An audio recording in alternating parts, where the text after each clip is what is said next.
नमस्कार, आप देख रहे हैं आज तक। आपके साथ मैं हूं सईद अंसारी। हमारे देश में कोरोना के कुल केस 24 घंटे में 4 लाख को पार कर चुके हैं। लगभग 4000 की मौत दर्ज की गई है, लेकिन लोग हैं कि सुधरने को बिल्कुल भी तैयार नहीं। कल हमने आपको दिखाया था कि कैसे गुजरात के सानंद में हजारों की भीड़ मंदिर चल पड़ी थी। तो अब देखिए हैदराबाद के चार मीनार की तस्वीर, जहां ईद की खरीदारी के लिए भीड़ उमड़ पड़ी।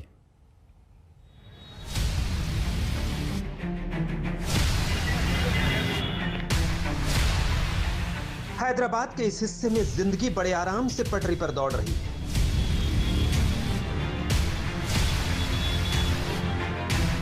चार मीनार के करीब की ये तस्वीरें आपको कोरोना के खौफ से भूलने पर मजबूर कर देंगी। जरा गौर से देखिए, क्या ये बेफिक्री, ये लापरवाही उस दौर में की जा सकती है जब इंसान का एक दूसरे से मिलना ही मौत को दावत देने जैसा। ऐसा लगता है जैसे ये हिस्सा हिंदुस्तान का नहीं, किसी और मुल्क का।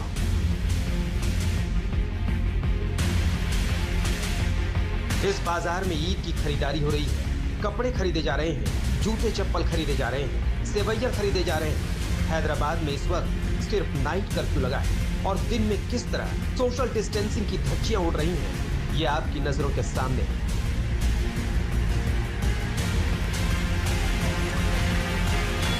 अब जरा आप ये सोचिए, जब ये लोग घर लौटेंगे तो किस हद तक अपने साथ संक्रमण लेकर जाएंगे, और फिर एक दूसरे तक जो संक्रमण की चेन बनेगी वो कितनी खतरनाक है।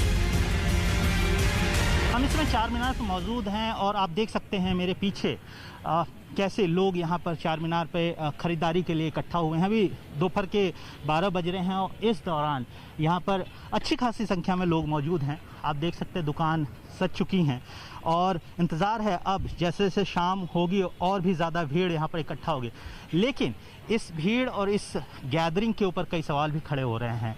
सवाल ये कि जो हैदराबाद शहर है, देश के अन्य राज्यों की तरह तेलंगाना और हैदराबाद शहर भी कोविड-19 के प्रकोप से जूझ रहा है। यहाँ भी हज़ारों की संख्या में डेली नए केसेस आ रहे हैं। तेलंगाना की अगर बात करें तो आज भी 6000 से ज़्यादा केसेस रिकॉर्ड किए गए, 80,000 से ज़्यादा एक्टिव केसेस हैं स्टेट में, राज्य में।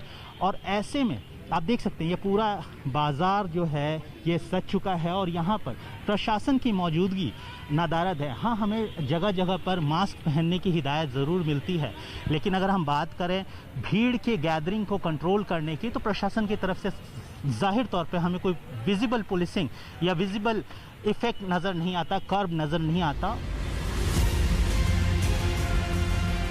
एक दिन पहले ही हमने आपको सानंद की तस्वीरें भी दिखाई थी। कोरोना के खात्मे के लिए जलाभिषेक का ऐसा जुलूस निकला कि देखकर ही जान सूख जाए।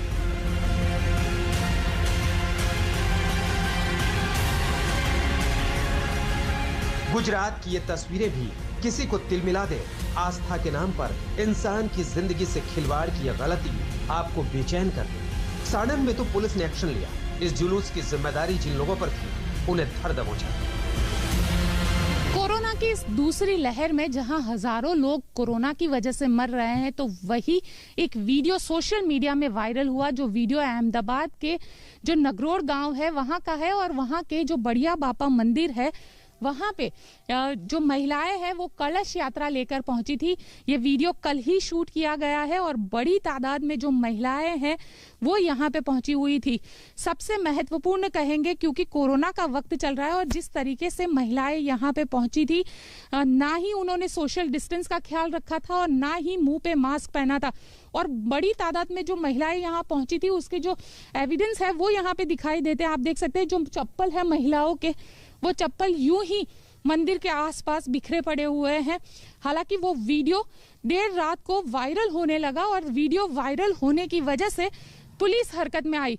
पुलिस के हरकत में आने के साथ ही जो इस गांव के सरपंच समेत जो 23 लोग हैं उन लोगों को पुलिस ने हिरासत में लिया है। उनके खिलाफ कार्यवाही की जा रही है पैंडेमिक एक्ट के तहत। सानंद के गुनहगारों का तो पुलिस ने हिसाब कर दिया, लेकिन हैदराबाद के इन लापरवाहों का हिसाब होना बाकी है। इन्हें बताया जाना चाहिए कि उनकी गलती सैकड़ों हजारों जिंदगियों को जोखिम में डालने वाली है। आज तक ब्यूरो। कोरोना से इस युद्ध में इंतजामों का मानो टूटा पड़ रहा है। दिल्ली में तो ऑक्सीजन सिलेंडर्स को लेकर महामारी खत्म होने का नाम नहीं ले रही, लेकिन आज दिल्ली को 730 मीट्रिक टन ऑक्सीजन मिलने से संकट कम हो सकता है। ऑक्सीजन प्लांट के बाहर जरूरतमंदों की लंबी लंबी लाइन छोटी नहीं हो रही है, लेकिन ये पता चला है कि यहाँ ऑक्सीजन अभी मिलने जा रहा है। अचानक आपको कैमरे के जरिए दिखाएं कि कैसे लोग यहाँ पर कैसे लोग अफरा तफरी मच गई है। बच्चे छोटे छोटे हैं जो सिलेंडर खींच करके ले जा रहे हैं। मजबूरी है, ये मजबूरी आपको दिखाते हैं। ये लोगों की सांस बचाने के लिए, अपने परिजनों की सांस को थमने से बचाने के लिए ये स्थिति है। कैसी भगदड़ मची है ये आप देख लीजिए। ये ऑक्सीजन के नाम पर जब भी लोगों का सब्र जवाब दिया जाता है, यहाँ अंदर से खबर आती है कि हाँ ऑक्सीजन अभी मिलने वाला है, लोग अचानक अपनी बारी का इंतजार किए बगैर अंदर चले जाते हैं। एक तरफ ये ऑक्सीजन जो है ये लाइफ लाइन है और इसी तरीके से यहाँ पर लोगों को परेशान होना पड़ रहा है, दर दर भटकना पड़ रहा है। तस्वीरें जो आपको दिखाई वो आप देख करके समझ सकते हैं कि कितनी ज्यादा मुश्किल है लोगों के लिए इस लाइन में लगना, और उस लाइन के बाद ये मारा मारी, ये परेशानी, ये भागा दौड़ी, जिसमें अपनों को जिंदा रखने के लिए ये ऑक्सीजन घर ले जाना भी जरूरी है या फिर अस्पताल पहुंचाना जरूरी है। एक तरफ अदालत में केंद्र सरकार का दावा है, कह रही है कि दिल्ली को पर्याप्त ऑक्सीजन दे दी गई है, तो दूसरी तरफ ये जमीनी हकीकत है। जी रोज दिल्ली आना पड़ता है, 24 घंटे में एक सिलेंडर की जरूरत पड़ती है। तो आपके परिजन घर पे हैं, मरीज घर पे हैं? जी घर पे ही हैं, हॉस्पिटल में तो मिल नहीं रहा बेड। घर पे है आपके पेशेंट? नहीं, एक्चुअली हमारा जो पेशेंट है वो हॉस्पिटल में है, हमें मतलब बेड मिल गया, बट वहाँ पे सिलेंडर ऑक्सीजन की मतलब थोड़ी दिक्कत है, तो इसलिए हम अपना रोज आके अपना सिलेंडर भरवा के ले जाते हैं। अस्पताल कहता है कि आप आइए और अपना सिलेंडर लेकर के आइए। क्या आप अपने ऑक्सीजन का इंतजाम कीजिए, बाकी वहाँ पे ध्यान में रखें। ये कहाँ का हॉस्पिटल है? ये द्वारका की साइड में। 4 घंटे कभी 5 घंटे लगातार पूरी रात भी चलती रहती है, पूरा दिन भी चलता रहता है। कभी कभी जल्दी भी मिल जाती है, जैसे कि आज मतलब 1 घंटा हुआ होगा हमें, तो आज मतलब जल्दी मिल गई, बाकी टाइम ज्यादा भी लग। हमारे मरीज घर पे हैं, बाकी अगर हमें हॉस्पिटल में जगह मिलती है, अगर घर पे ऑक्सीजन से इलाज हो जाए विदाउट ट्रीटमेंट, तो पब्लिक यहाँ पर भीड़ लगा ले और अपने घर पे ही ऑक्सीजन से इलाज कर ले। आप मुझे ये बताइए, गवर्नमेंट या सरकार मुझे ये बताइए कि अगर ऑक्सीजन से अगर मरीज ठीक हो जाए तो हम अपने घर में ही अपने ऑक्सीजन से मरीज को ठीक कर लें। ऑक्सीजन लगा देते हैं विदाउट ट्रीटमेंट, किसका इलाज हो रहा है? ये दिल्ली का हाल है और अब आपको दिल्ली की ही कुछ और तस्वीरें दिखाते हैं, जहां आपदा में अवसर तलाशने वालों ने ऑक्सीजन सिलेंडर के नाम पर लोगों की जिंदगी से खेलने में कोई कोताही नहीं की। कोरोना की दूसरी लहर में जो सबसे ज्यादा दिक्कत आम लोगों को आ रही है वो आ रही है ऑक्सीजन की। ऑक्सीजन रिफिलिंग तो आसानी से हो जा रहा है, लेकिन ऑक्सीजन सिलेंडर आसानी से लोगों को नहीं मिल रहा है, और इसी का फायदा कुछ इंसानियत के दुश्मन उठा रहे हैं जो लगातार ऑक्सीजन सिलेंडर की कालाबाजारी कर रहे हैं। लेकिन यहाँ तो हैरानी इस बात की हो गई है कि अगर आप ये देखिए, ये जो आप सामने की तरफ देख पा रहे हैं ये अग्निशामक यंत्र है, यानी आग बुझाने के काम में ये जो सिलेंडर है वो इस्तेमाल किया जाता है। लेकिन अब जो कालाबाजारी करने वाले लोग हैं, जो धोखाधड़ी करने वाले लोग हैं, वो इस तरीके से, ये देखिए लाल रंग का ये होता है अग्निशामक यंत्र जो आग बुझाने के काम में इस्तेमाल होता है, उसको इस तरीके से जो काले रंग में पेंट किया जा रहा था और उसके बाद जो है उसको जरूरतमंद लोगों को बेचा जा रहा था। तकरीबन 500 ऐसे सिलेंडर हैं जो दिल्ली पुलिस ने बरामद किए हैं। क्या यंत्र है इसके बारे में बताइए और किस तरीके से इसको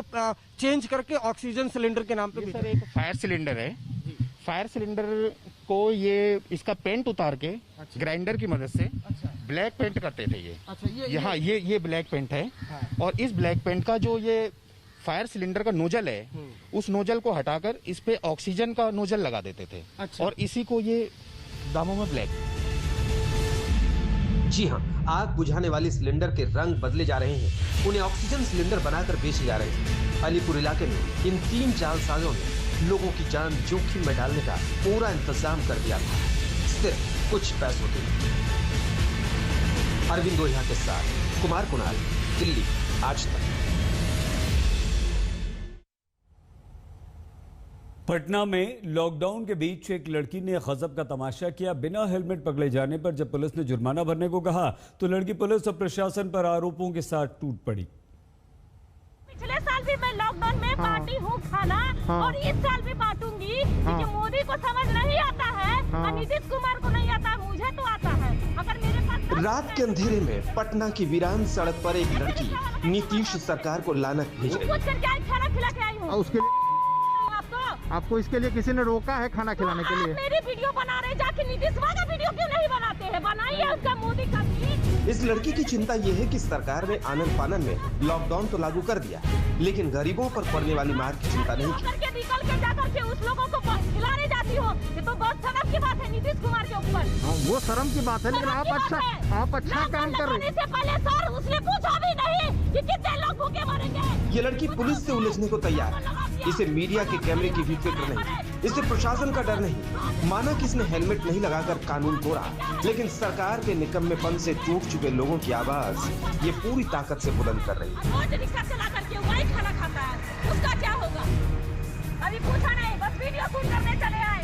शूट करना नीतीश कुमार के गेट पे जाके शूट करिए ना, नीतीश कुमार का फ्रंट पेपर पे छाप दीजिए। पटना के बोरिंग रोड से गुजर रही ये लड़की अचानक पुलिस वालों की निगाहों में आ गई। पुलिस ने इसे रोका, हेलमेट न पहनने पर सवाल पूछा, जुर्माना मांगा तो ये आग बबूला हो गई। व्यवस्था और असमानता पर सवाल उठा दिया। नहीं अभी टिकट जाना है गाँव, लग गया लॉकडाउन, कमा नहीं सकते, खा नहीं सकते। ये मेरी टिकट है, मुझे गाड़ी नहीं मिल रहा। ये मेरी टिकट है और मुझे गाड़ी नहीं मिल रहा जंक्शन जाने के लिए। सर आप बताइए मैं कैसे जाऊँ? इसको लेके जाऊँ? कहाँ लगाऊंगी? 1.5 लाख की गाड़ी चोरी कर लेगा, कुछ भी कर लेगा, कहाँ लगाऊं? उसके चलते 3 घंटे से फिर रही थी मार्केट में, कहीं गाड़ी मिल जाए, कहीं गाड़ी मिल जाए, कहीं गाड़ी मिल जाए।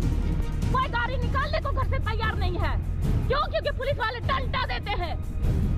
पटना पुलिस अपना काम कर रही थी, बिना हेलमेट पर जुर्माना तो बनता था।